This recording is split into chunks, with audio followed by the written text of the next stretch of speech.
Arestado ng San Mateo Municipal Police Station ang dalawang high-value individual sa bypass operation na isinagawa sa San Mateo, Rizal. Kinilala ang mga suspect na sina alias Jangget at alias Nunoy, kapwa residente ng nasabing bayan.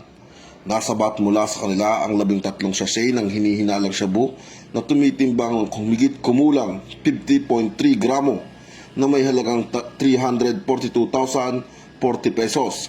Isang revolver na may 5 bala at bypass money na 500 peso. Ang mga suspect ay nahaharap sa kasong paglabag sa Republic Act 9165 o ang Comprehensive Dangerous Drugs Act of 2002 at Republic Act 10591 o ang Illegal Possession of Firearms and Ammunition.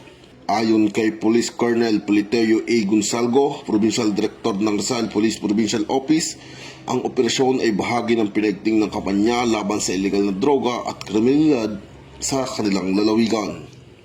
Mula dito sa Calabarzon, ako ang inyong PNN correspondent, Patrolman Jan Lawrence B. Ilagan, alagad ng batas, tagataguyod ng Balitang Pulis.